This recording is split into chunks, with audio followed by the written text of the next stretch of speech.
Namaskaram. Welcome to part 1, looking at a text from an artist's perspective. For the past 2 years, I have been working on translating one part of the Silappatikaram under the guidance of renowned scholar Dr. S. Raghuraman. The chosen canto for translation was the Arangetru Kadai. For a dancer or musician looking at the past to see what musical and dance forms existed many centuries ago, the Arangetru Kadai is the place to go.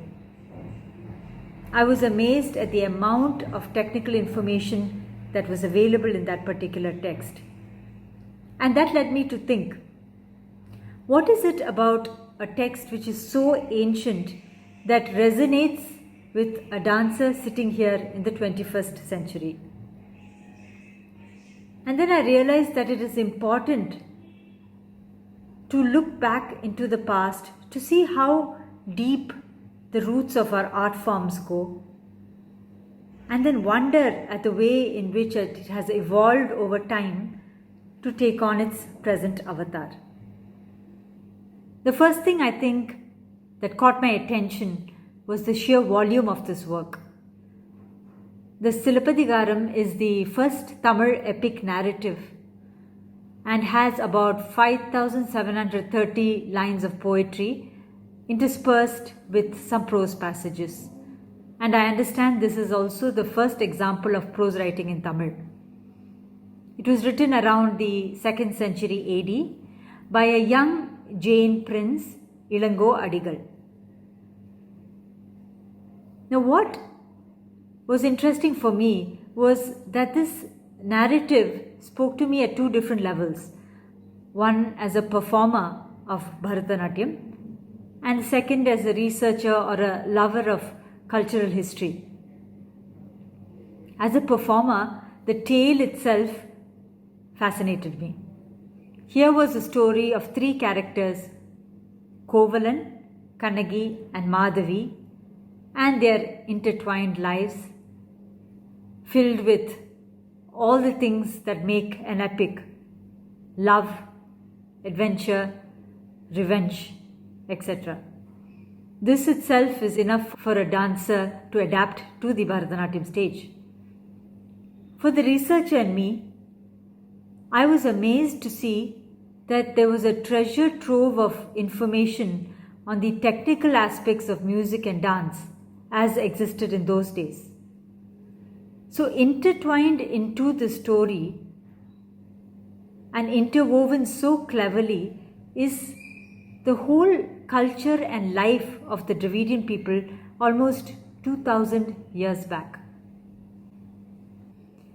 It is not really important for us to debate whether the story and the characters are historical or mythical, because what we can be sure of is that we are looking at a society which was very rich in culture and art.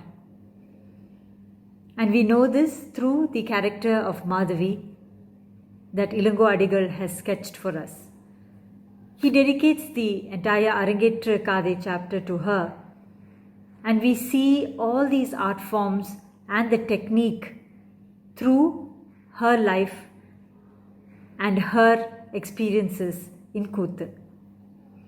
Now for me, this word Kuthu itself was a new experience. Today the word Kuthu has some very different connotations, and I was surprised to find out that the art form practiced in those days by dancers was known as Kuthu or Adal. Initially, Kuthu meant the group performances and Adal meant the solo performances, but later on these terms were used interchangeably. As we travel along with Madhavi, Ilango Adigal tells us about the life of an artist. He says that she started training at the age of 5 and for nearly 7 years, after which she did her Arangetram in front of the Chola king. Now this was not merely a performance, but one that would ascertain her proficiency in the art, after which she became a state dancer and For this, she received a regular salary. It is said that she earned about 1008 gold coins per day, and 8 coins of that were paid to the state as tax. So we know that dance was not merely a pastime but also had evolved to such an extent that the state recognized it and nurtured it. As we continue our journey with Madhavi, we learn about her repertoire. And this was truly an eye-opener for me. Because Ilungo Adigal says that she learned the Iruvagay Kuthu. Many scholars have discussed what these two kinds of kuthu could be, and some of the opinions are that it is the folk and classical idiom as we know it today, or the dances performed for the public versus the dances performed in the court. Some of the dances were parodies, while some were based on praising the king. And then an interesting division was the Shanti and Vinoda Kuthu. Shanti Kuthu having elements of the classical dance forms we speak about today, and Vinoda Kuthu having more folk elements and even acrobatic elements. There is a definite technique laid out for Shanti Kuthu, but what caught my attention was the Vinoda Kuthu. There was such a variety of dances that an artist was supposed to master. Let me give you a few examples. She's supposed to have learnt the Kuravai dances, which are group dances, with each land and region having a specific Kuravai, like the Aicher Kuravai and the Kundra Kuravai. There were dances like the Karai Kuthu using the bamboo, Kuda Kuthu, which is like the Karagatam of today. There's an interesting one called Nok, where the dancer lifts heavy objects or tiny objects as she dances, and sometimes even includes magic or illusion in the act. There is a mention of Veriatam, which is dance in a trance.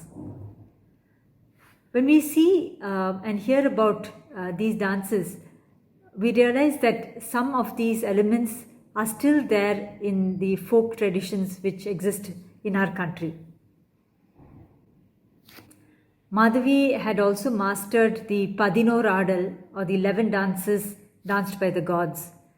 And if we look at each of these forms in detail, we will see that they also have folk origins. So what interested me about this was the fact that the artist was expected to be a consummate performer.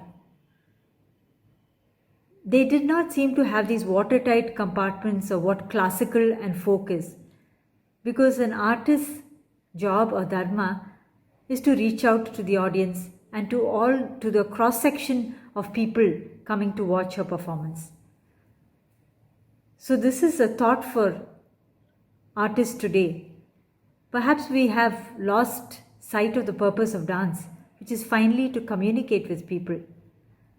So at a time when we are struggling to get audiences in for performances, Madhavi seemed to have the right approach, to be a dancer who was able to adapt, who was open-minded, and who was able to perform depending on the occasion and the audience. The boundary of her learning was not limited to just the Tamil land. Later on, we understand that the divisions of Agakuthu, which was dances relating to the inner life, love, romance, and Purakuthu of valor and heroism, both these forms had technique which was specific to Desi, Vadaga, and Singalam. Desi being the Tamil land, Vadaga the north, and Singalam Sri Lanka. So her scope lay beyond these boundaries at a time when travel must not have been easy. There was obviously an exchange of culture, and Madhavi was able to adapt and learn some of the forms practiced in all these three regions. The Arangetra Kade is the third canto in Book 1, Puhar Kandam. A quick overview of how the book is divided. It is divided into three kandams, and each one is named after the capital of the Tamil kingdoms. The Puhar Kandam, Madurai Kandam and Vanchi Kandam. These books are then further subdivided into cantos or kades, and Arangetra Kade is the third canto of the Puhar Kandam. It is here that Ilango Adigal introduces the character of Madhavi and tells us everything associated with Kuthu, Adal and the music of the times. We are told that Madhavi descends from a lineage of celestial dancers. We are told about her training and all the technique that she assimilates to be a complete holistic dancer. We are then told about the performers who accompany her, the flautist, the yar player, the tannumai or mridangam player, the vocalist, and we are told about the skill sets that they are expected to have to be able to make this experience of Kuthu a complete one. Interestingly, this Kade also talks about the architecture of an auditorium. Finally, we are also told that the status for dancer was a very respectable one in society, and a dancer was given a ceremonial staff known as the Talekol, which told the people that she had reached a level of proficiency and that she was now a state-honored performer. Before we go further and I share with you some of the interesting bits of information I found in this Kade, I think we have to mention two very important people in connection with this text. And they are the commentators, the two commentators who come about 1,000 years later, who wrote a commentary on the Silappatikaram. They are Arumpada Urayasariyar in 10 AD and Adiyarka Nallar in 12 AD. Now, the role of a commentator is very important because while Ilango Adigal gave preference to the story and the plot of the narrative, it is these commentators who pick on certain technical terms that Ilango Adigal just briefly mentions and then explains it. For example, in the last part, I spoke to you about the Iruvage Kuthu. Ilango Adigal only mentions that terms, but it is thanks to these two commentators that we understand the two different kinds of dances that Madhavi might have learnt.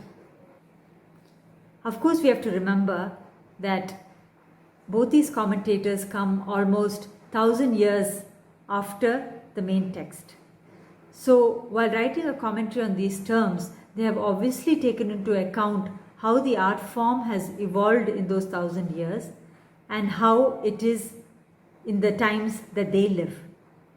So while it is not true that all the technical information is valid for the dance that Madhavi performed, this gives us a very clear picture of how the art form has grown and has come to encompass more and more technique as it gets refined. These are just some things which made the reading and study of this text so enjoyable. This is just the tip of the iceberg.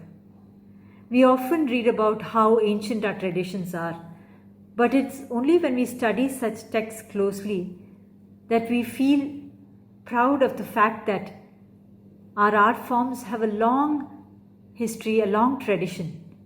And of course, they have changed and evolved over time, taken in many different influences along the way, and reborn as the art form that we know now, Bharatanatyam. Thank you for joining us today.